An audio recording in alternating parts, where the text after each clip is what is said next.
बताएंगे कि कैसे बिहार बंगाल से अलग होकर राज्य बना।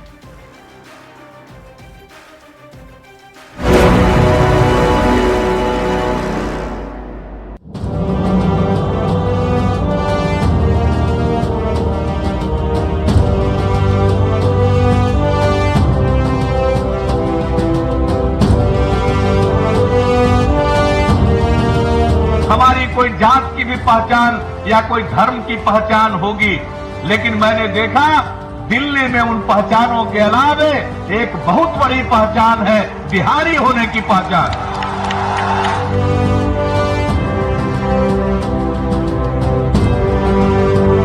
ये साल 2013 की बात है, जब नीतीश कुमार ने बिहार के लिए विशेष राज्य का दर्जा मांगते हुए दिल्ली के रामलीला मैदान में की थी अधिकार रैली। इस रैली में शामिल होने के लिए देश भर के बिहारियों से आह्वान किया गया था, जहां मंच से नीतीश बिहारी अस्मिता को उभार देते नजर आए। हमारी कोई जात की भी पहचान या कोई धर्म की पहचान होगी, लेकिन मैंने देखा दिल्ली में उन पहचानों के अलावे एक बहुत बड़ी पहचान है बिहारी होने की पहचान। देश की राजधानी में नीतीश कुमार ने मंच से जिस बिहारी अस्मिता को झकझोरा, उस अस्मिता की लड़ाई ब्रिटिश राज में अब से करीब 125 साल पहले लंदन में शुरू हुई थी। और बड़ी बात ये कि बैरिस्ट्री पढ़ने गए बिहार के एक नौजवान ने लंदन में सिर्फ अपने कुछ दोस्तों के ताने पर बिहार को अलग राज्य की पहचान दिलाने का संकल्प ले लिया था। लंदन से वापस लौटने के बाद उस नौजवान ने एक तरफ वकालत की शुरुआत की तो दूसरी तरफ अलग राज्य का आंदोलन छेड़ने के लिए 1894 में पटना से अखबार की शुरुआत की। बिहार को अलग राज्य बनाने की ही जिद थी कि 1910 में 4 महाराजाओं को मात देते हुए केंद्रीय विधान परिषद का सदस्य बना। उसके बाद एक प्रांत का गवर्नर और उसके बाद हाउस ऑफ लॉर्ड्स के सदस्य बनाए गए। नाम था डॉक्टर सच्चिदानंद सिन्हा। सच्चिदानंद सिन्हा पटना के वाइस चांसलर भी थे, पटना यूनिवर्सिटी के बनाए गए थे। सच्चिदानंद सिन्हा बहुमुखी प्रतिभा के आदमी थे। वो लेजिस्लेटिव काउंसिल बिहार के चेयरमैन भी थे। बिहार में लेजिस्लेटिव काउंसिल में जब वो थे तो बिहार का फर्स्ट फाइनेंस मिनिस्टर भी वो थे। वकील भी बहुत पावरफुल थे, वेरी लर्निंग।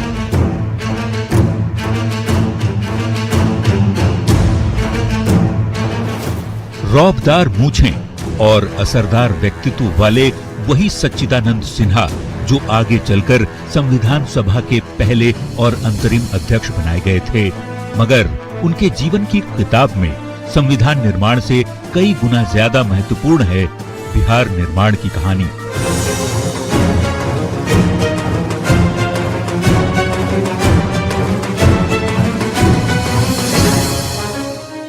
सच्चिदानंद सिन्हा का जन्म 10 नवंबर 1871 को तत्कालीन बंगाल प्रेसिडेंसी के आरा और आज के बक्सर में चौंगाई ब्लॉक के मुरार गांव में हुआ था। डॉक्टर सिन्हा की शुरुआती पढ़ाई गांव के स्कूल में ही हुई, जिन्हें उच्च शिक्षा के लिए सिटी कॉलेज कोलकाता और बैरिस्ट्री की पढ़ाई के लिए 7 समंदर पार लंदन जाना पड़ा।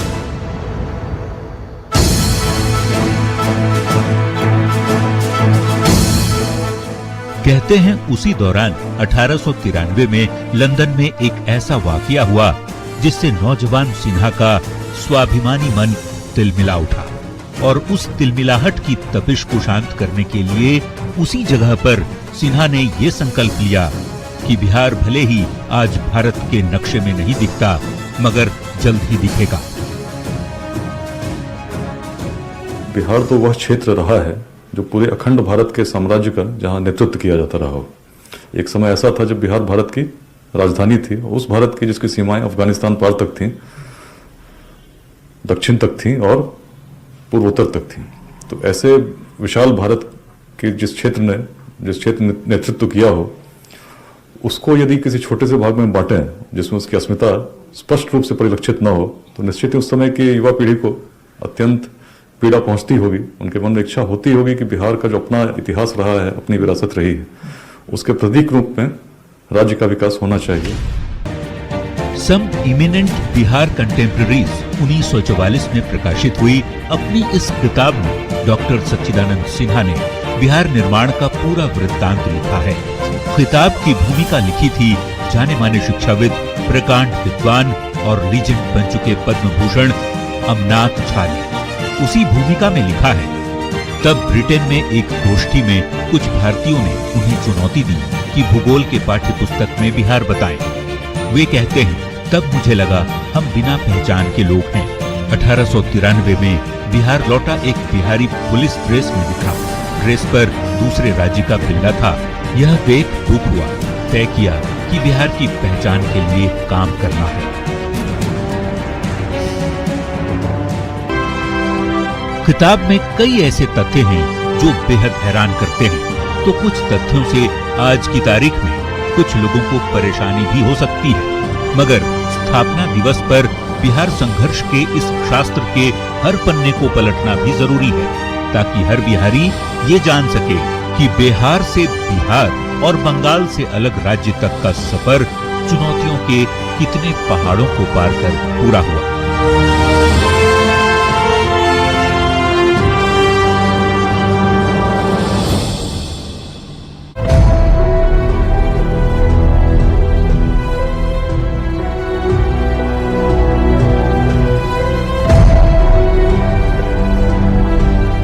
लंदन में अपमान का घूंट पीकर बिहार निर्माण का संकल्प लिए 1893 में सच्चिदानंद सिन्हा वापस वतन लौटे।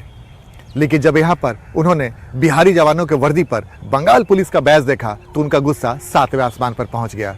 उन्होंने तय कर लिया, अब जो कुछ करना है जल्दी करना है। डॉक्टर सिन्हा वकालत की प्रैक्टिस के साथ अलग राज्य के लिए लोगों को एकजुट करने में जुट गए। मगर सबसे बड़ी दिक्कत ये थी कि तब बिहार से निकलने वाली ऐसी कोई पत्र पत्रिका नहीं थी जिसका संपादक कोई बिहारी हो। ऐसे में खबरों में भी बिहारी भावनाओं और आकांक्षाओं की कहीं कोई जगह नहीं होती थी, जिसे देखते हुए डॉक्टर सिन्हा ने जनवरी 1894 में अंग्रेजी साप्ताहिक बिहार टाइम्स का प्रकाशन शुरू किया, जिसके पहले संपादक बने हिंदी की पहली सबसे लंबी कविता स्वप्न के रचयिता बाबू महेश नारायण।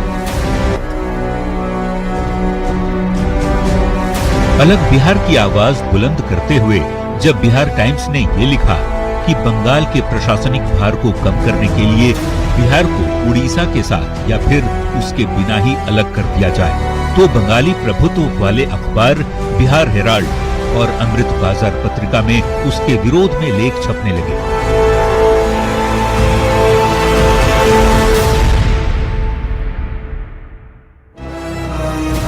मगर धीरे धीरे कई दूसरे अखबार भी बिहार टाइम्स के रास्ते पर ही चल पड़े, जिससे आंदोलन की आवाज कोने कोने तक पहुंचने लगी। सच्चिदानंद सिन्हा के बारे में आपको बता दूं कि उनका आना जाना लंदन में होता था। कई तरह की कहानियां हमने उनके बारे में सुनी हैं। तो एक्सपोजर था, वेस्टर्न एजुकेशन से एक्सपोजर था और वेस्टर्न कल्चर से था। और आप देखेंगे कि उस समय का ब्रिटेन एंड यूरोप आज़ादी का संदेश दे रहा था। उन्होंने आज़ादी का अर्थ समझा था, और आज़ादी का मतलब सिर्फ अंग्रेज़ों से आज़ाद होना ही केवल नहीं था, आंतरिक आज़ादी भी थी। आंतरिक जो स्वावलंबन था उसका भी महत्व था। और इसीलिए इनका सच्चिदानंद सिन्हा का ये कि जो ये पत्रकार थी उसने बड़ी भूमिका। आपको यह भी बताओ कि उस वक्त एक हेराल्ड नाम का, बंगाल हेराल्ड नाम का जर्नल चलता था। तो कई बातें ऐसी हुई जिसको बुद्धिजीवियों ने नेतृत्व दिया और नेतृत्व किया, और उसने एक बैकग्राउंड तैयार किया वाइडर सोशल पॉलिटिकल मूवमेंट का। आंदोलन में डॉक्टर सच्चिदानंद सिन्हा और महेश नारायण के साथ नंदकिशोर लाल और राय बहादुर कृष्ण सहाय भी कूद पड़े थे। धीरे धीरे इन चारों की आवाज दिल्ली दरबार की दीवारों से भी टकराने लगी, जिस पर हौसला तोड़ने के लिए विरोधियों ने इन्हें 4 दरवेश यानी 4 भिखारी कहना शुरू कर दिया। मगर ये चौकड़ी चुपचाप बिहार के लिए जनमत बनाने में ही जुटी रही।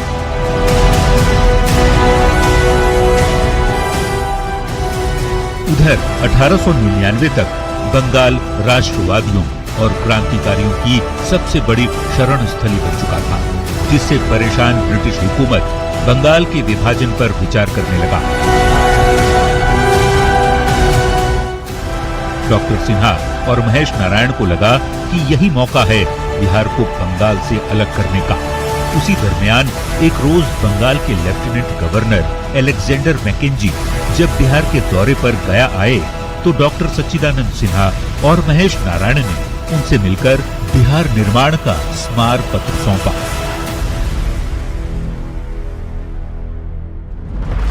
एलेक्जेंडर मैकेंजी ने उस मांग को सिरे से खारिज कर दिया, जिससे महेश नारायण और डॉक्टर सिन्हा के साथ बाकी आंदोलनकारी भी निराश होने लगे। मगर तब तक लॉर्ड कर्जन भारत का वायसराय बन चुका था, जो अंग्रेजों के विरोध में उभरते राष्ट्रवाद को खत्म करने के लिए हर कीमत पर बंगाल का विभाजन चाहता था। 1904 में सरकार ने आधिकारिक तौर पर बंगाल के विभाजन का विचार प्रकाशित किया। विभाजन से पहले लॉर्ड कर्जन ने खुद कई इलाकों का दौरा किया और प्रमुख हस्तियों से चर्चा की। फिर 16 अक्टूबर 1905 को बंगाल का बंटवारा कर 2 हिस्सों में बांट दिया गया।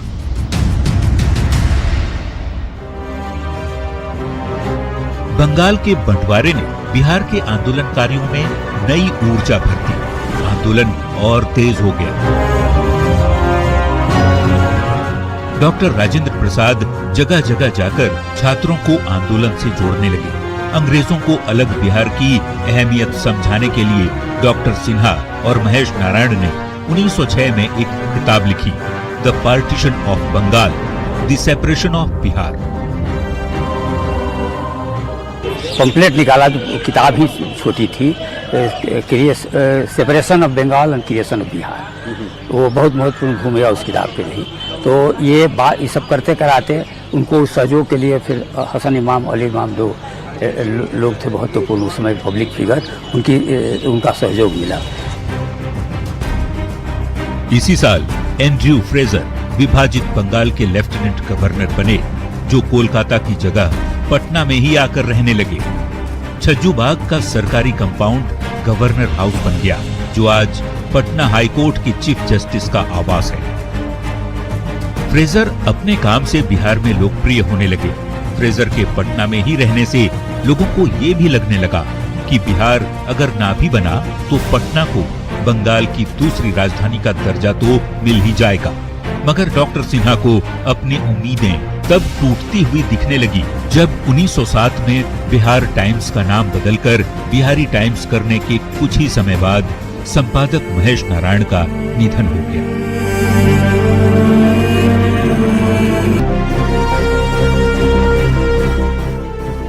बीतते वक्त के साथ सिन्हा नए साथी की तलाश में जुट गए। इसी बीच 1908 में गांधी जी के मित्र मौलाना मजहरुल हक वकालत की प्रैक्टिस के लिए वापस बिहार लौटे।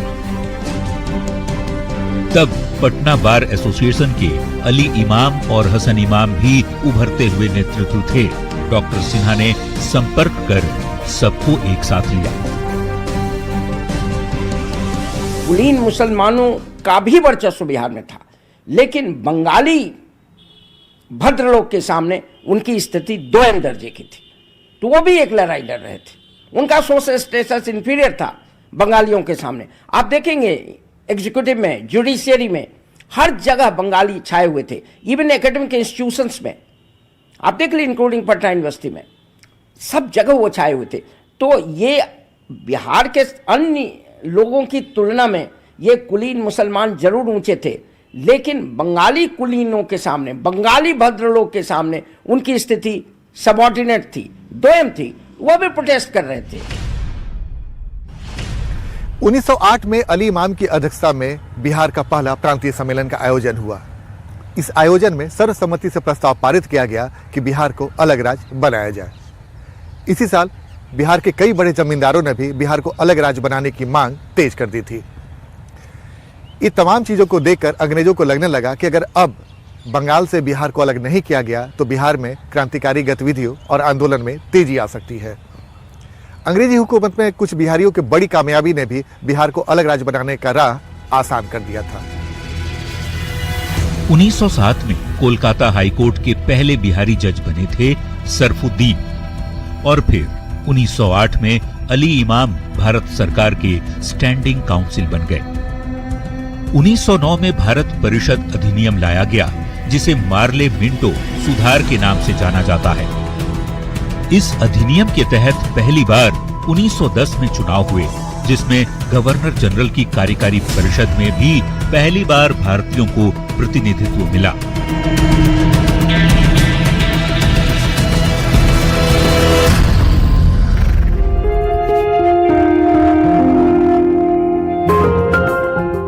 चुनाव में डॉक्टर सच्चिदानंद सिन्हा 4 महाराजाओं को हराकर केंद्रीय विधान परिषद पहुंचे और उनके साथ ही मौलाना मजहरूल हक मुसलमानों के प्रतिनिधि के तौर पर विधान परिषद में निर्वाचित हुए।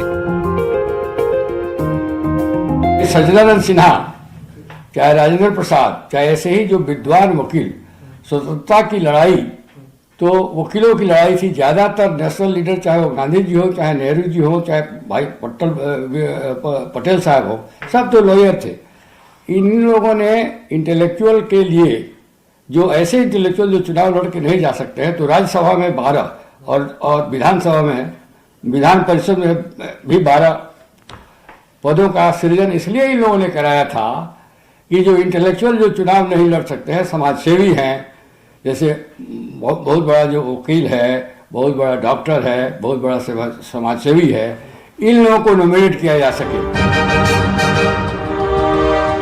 तब Lord SP Sinha law member के पद पर आसीन थे, जिन्होंने कुछ दिन बाद वायसराय से पद छोड़ने की इच्छा जताई। लॉर्ड एसपी सिन्हा जब नहीं माने तो वायसराय मार्ले मिंटो ने डॉक्टर सच्चिदानंद सिन्हा को बुलाया।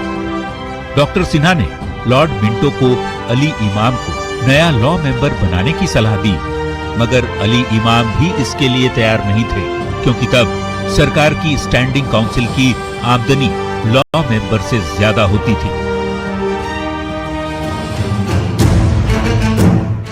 इसके एक दिन बाद अली इमाम डॉक्टर सिन्हा से मिलने आए। चर्चा कोलकाता की जगह दिल्ली को राजधानी बनाने पर हो रही थी, मगर सिन्हा के दिमाग में तो सिर्फ बिहार ही घूम रहा था। उन्होंने कहा, आपके लॉ मेंबर रहते बिहारियों को ब्रिटिश साम्राज्य से बड़ी पहचान मिलनी चाहिए, अलग प्रांत के रूप में। इमाम साहब का जवाब था, सपना देखते रहिए। डॉक्टर सिन्हा ने कहा कि अलग प्रांत नहीं तो लेफ्टिनेंट गवर्नर इन काउंसिल ही बनाया जाए।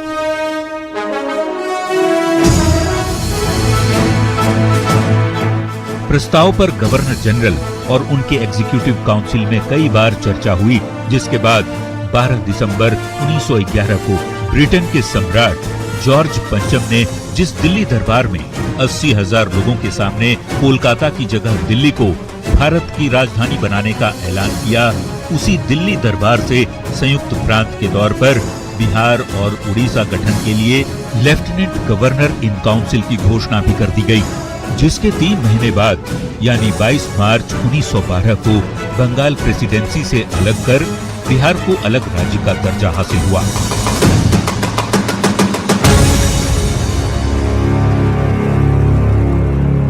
इस तरह संघर्षों के कई समंदरों को पार कर आधुनिक बिहार के निर्माता बने डॉक्टर सच्चिदानंद सिन्हा।